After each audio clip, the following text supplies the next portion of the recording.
Hey y'all, I'm DeuceyTV, and in today's video, we're going to talk about how to destroy existing structures and return the land back to normal. You can see this shelter I built is really boxy, it's not very good looking, and it is right next to the shrine that you spawn in nearby. I personally like to keep the natural integrity around my builds, and I feel like this structure is just a little bit too close to this shrine. So you can see here, the way I'm starting to deconstruct this is I am deleting all of the wood and anything that would keep the structure up right at the bottom. This is going to cause the roof and everything above this layer to just fall apart. You can kind of already see that happening on the far side. You also have to make sure you delete any supporting structures on the inside. In this case, it would be the core wood columns. Doing all of this is naturally going to make your deconstruction go a lot faster because it's literally going to deconstruct itself. And while it's doing that, you can focus on the parts that won't deconstruct, such as the floor and any type of decorations that were sitting on the floor. I personally find this part to be really fun because I just love hearing all the destruction and mayhem going on around me.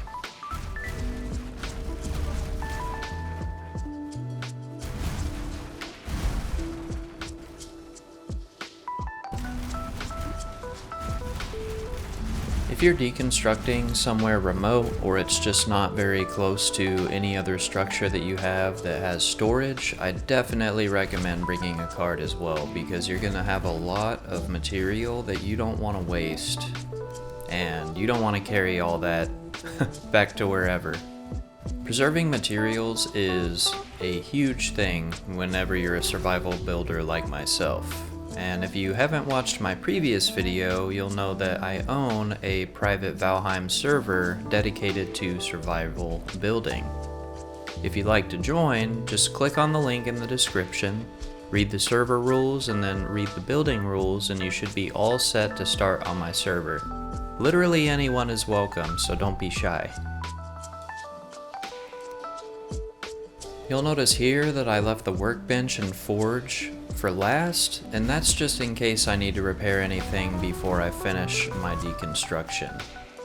I definitely recommend doing this because deconstructing takes a lot out of your hammer. And like I said earlier, if you're in a remote location, it could be a real pain to try and, set up a workbench again in order to repair everything.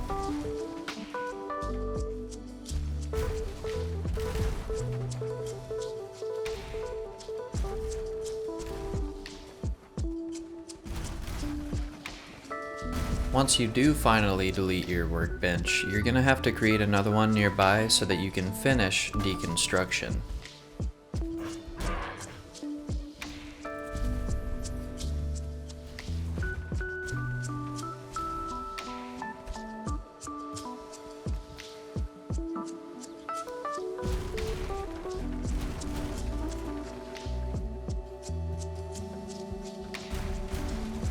Back to my point about the cart, you'll see here that I basically fill my cart up with just that small house full of materials. So again, it's a really good idea to bring one or else you're going to be doing multiple trips back and forth, which can get really time consuming and really annoying.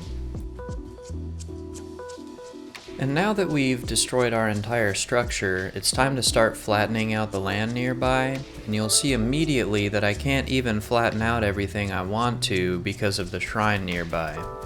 You have to be really careful when you're building near that thing because there are build limits and it can kind of mess up what you're trying to do. So make sure that you want to build near the shrine and that you'll like it because sometimes there's no going back. My original idea was to try to build some type of fence or stone structure around the shrine and then build a bunch of structures all around it to make it look kind of ceremonial, but you can see there's a lot of water right by the shrine and it makes it really difficult. So, as I was explaining before, just continue to flatten the land near where the structure used to be and try to make it look as natural as it was before. It'll take some time and you may have to get your pickaxe out for some of the larger mounds, but you can eventually get it back to where you want. You'll also notice that I have a fire built right here, and that's just to keep your stamina up a little bit longer. Having a fire nearby keeps you more comfortable, and it just helps out in general when you're building anything. So I usually make a circle of fires around whatever project I'm working on. And as I mentioned before, all of these mounds that you can't just flatten with your hoe, you're gonna have to hit with a pickaxe. They just have a little bit too much stone content, and you just gotta break it up. In my previous video talking about land flattening, raising, and sculpting, you'll hear me talk about how whenever you try to flatten the land, it will flatten to whatever level you're standing on. So when you're trying to return the land back to normal, it's important to keep moving around so that you have varying levels, because you will rarely find completely flat land in nature. So make sure you keep this in mind to keep the most natural look going on.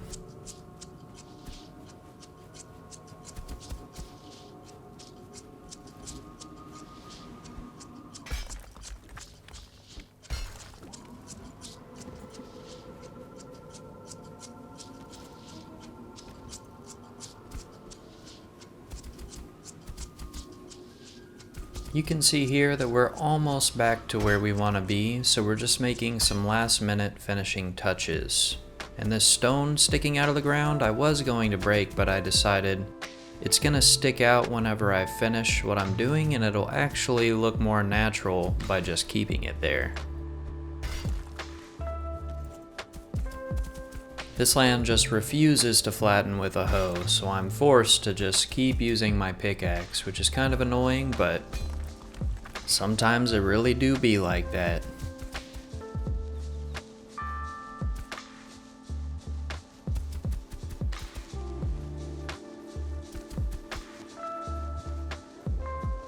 Just keep messing with the land until you are perfectly happy and eventually have what you want. You can see here that this cliff is a little bit too steep for me to feel comfortable with it, so I'm just gonna level this down and then we'll get started with naturalizing everything.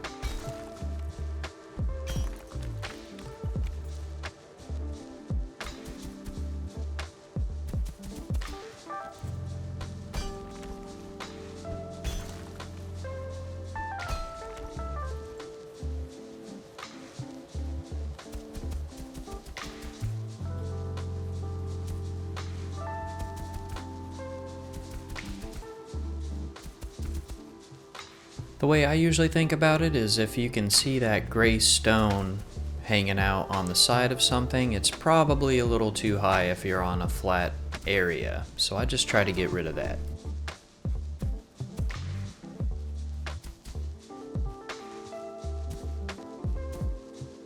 I'm pretty unhappy with this little mound, but as you can see, I literally can't do anything because it's just way too close to the shrine. So again, choose your spots carefully. I don't want y'all to miss how I'm doing this whole process, but you can skip forward a minute if you don't want to just watch what I'm doing.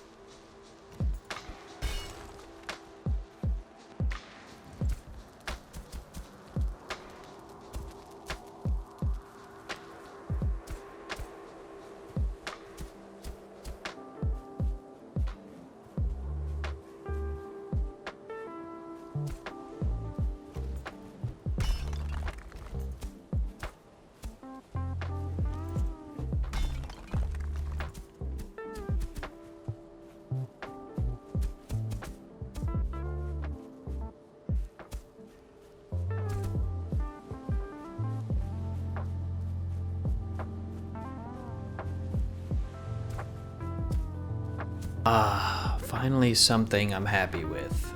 So now we can start to naturalize everything.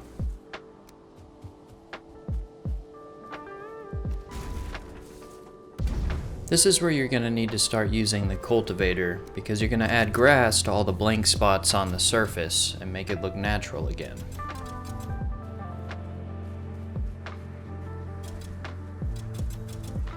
You'll have to make sure you go over the same area multiple times, or else you'll end up with random blank spots, and it's just not as visually appealing as if you just spam a little bit. Unfortunately, you can see that I'm gonna have to deal with a few blank spots because of the mystical force, which is the fault of the shrine that I built a little too close to.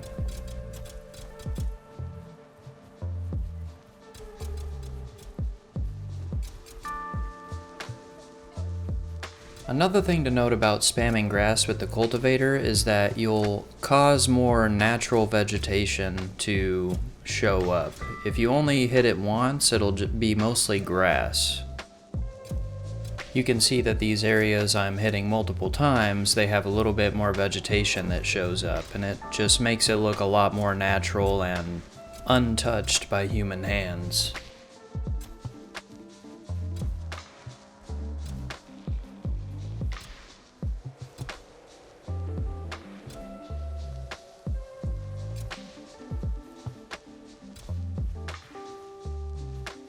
So now that we're pretty much all filled in, we're just spot checking and making sure there's no bald spots.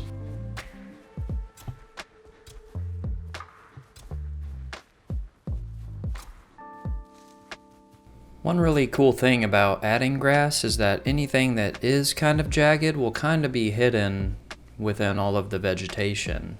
So that's why you don't have to be extremely precise to have a really good looking outcome. Now for our last finishing touch, we have some beech saplings, which are obviously native to the meadows and will really fill in the rest of this nicely and make it look natural again.